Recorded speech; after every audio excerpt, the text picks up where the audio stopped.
Hi, I'm Bruce Earl from Simple Accounting. I guess I'd just like to introduce myself. I've been doing accounting in computerized accounting systems for over 20 years now. Seems like a long time ago. And in that time, I've seen just about every mistake that's possible to make. And we've managed to fix most of them.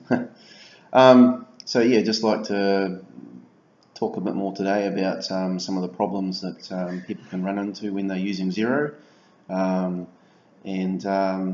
we'll be doing a few more of these videos over time, so yeah, hope you carry on watching them. Thanks.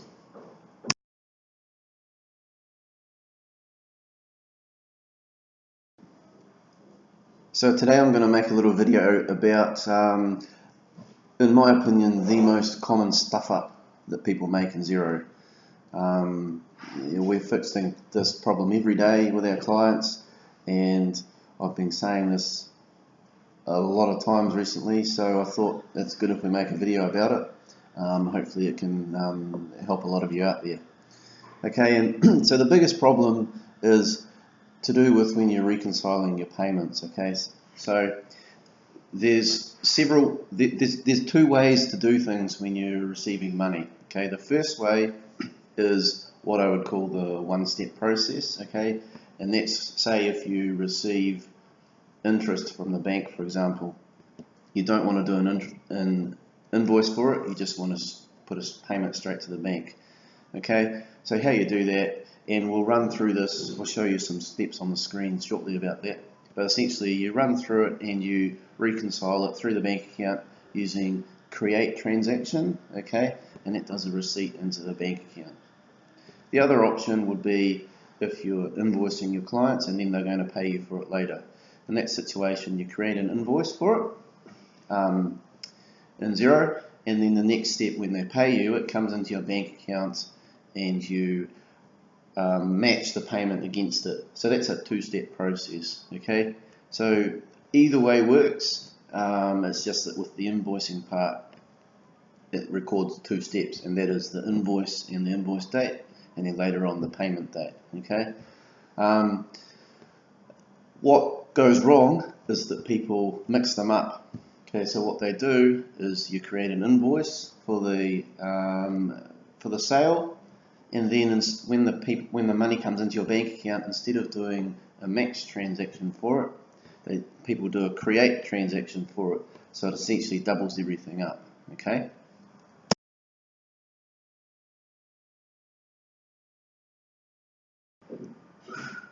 Okay, so now I'm going to make a few notes on the whiteboard behind me, and we'll just see if we can help explain it a little bit better. Okay. So if we look at the first process, okay, we're looking at the accounting entries behind the scenes of what goes on. So with the cash receipt, when you do the create transaction, okay, there's two steps. There's one step, and that journal entry that you do, or that the system does for you, it does a debit to your bank account and a credit to your sales account. Okay, so let's just say it's $100.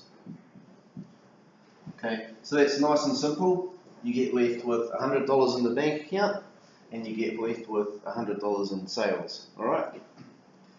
The other way to do it is the two-step process, which is invoice and then match. Okay, so the first part of that process is do an invoice. So in that case, you're debiting your accounts receivable with $100, and you're crediting sales with $100. Okay, so that's like, I guess you'd say, step A in that process. The second step is when the people pay you. Okay, in that case, you are debiting the bank and crediting accounts receivable. So that's $100 and $100. Okay.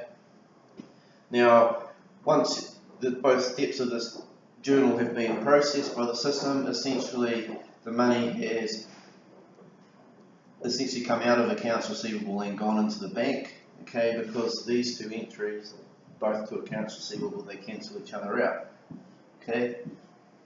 So in that case, you get left with $100 in the bank and $100 in sales, which is the same end result as you had up here, alright. What happens though is people mix it up. So they do the first step is they do the invoice here, okay.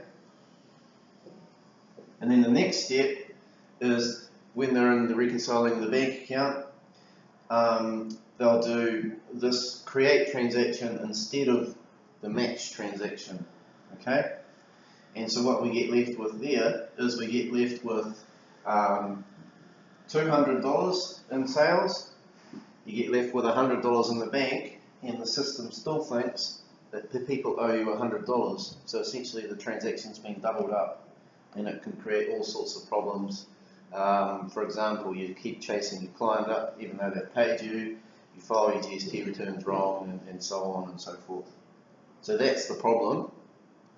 Let's see how we can fix it.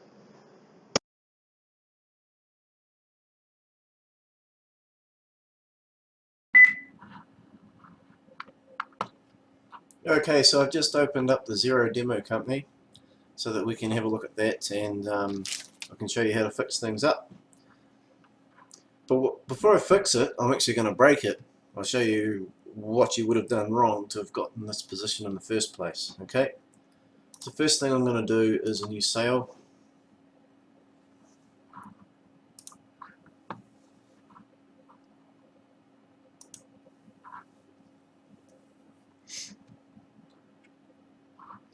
So a new invoice. Bruce Earl.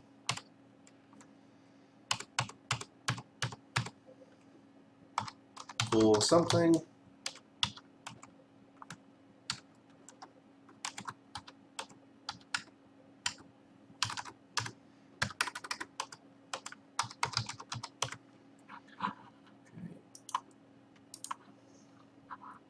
And approve the invoice. Okay, so that's that step one for the two-part process where you normally create the invoice. And the next part of that process is when the client pays you, we'd come into the bank reconciliation and we'd match the receipt against my invoice that I've just created. Okay, so if we scroll down here, you'll see that there's $2,000 here that's been received, and Xero is suggesting that I match it against this invoice. Okay. Usually we just click on OK because that's the correct thing to do. We're matching it against the invoice. But quite often, say if I paid $2,000.01, Xero is not going to automatically suggest you match it because the amounts are different. And that's quite often why this problem would happen. And what you've done, instead of clicking on OK, is you've created a transaction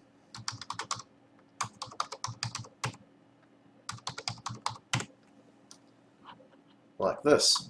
Okay, so what I've just done now, that's creating the transaction. It's that one-step process. Essentially, it's a cash receipt where it puts that $2,000 into the bank account, and the other side is with sales. And we've now got that in the system twice. I'll show you by, if we look at some reports, if we look at the aged receivables report, I've paid my bill. Okay, if you have a look here, the system still thinks that I owe it. And so if you go and send me a statement saying I owe you $2,000, I'll leap up and down and say, well, how's that? Because I've already paid you. So that's not a good thing. Another way to look is in the profit and loss report. And we have a look through our year-to-date sales. And you can see in here, if I show all the 50 transactions,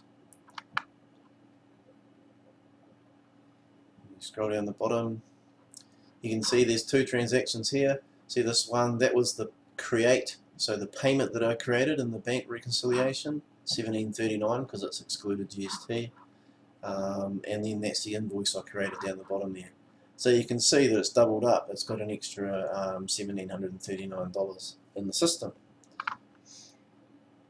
Okay, so what I'm going to do now that I've got this on screen in front of me, essentially the best way to fix something in Xero is pretty much always to remove it and redo it. So you've stuffed something up, get rid of it and do it again properly. Okay, so what I'm going to do is I'm going to get rid of this payment. So click on it and then remove and redo.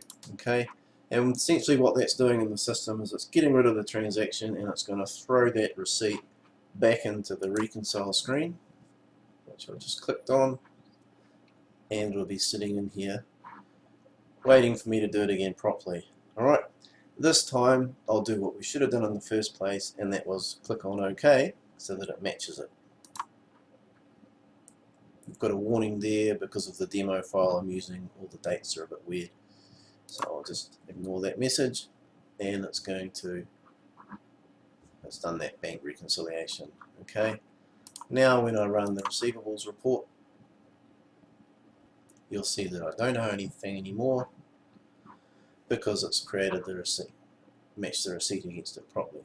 Okay, so that's how to actually fix that. Quite often the problem with Xero or any accounting system is actually realizing that something's wrong in the first place.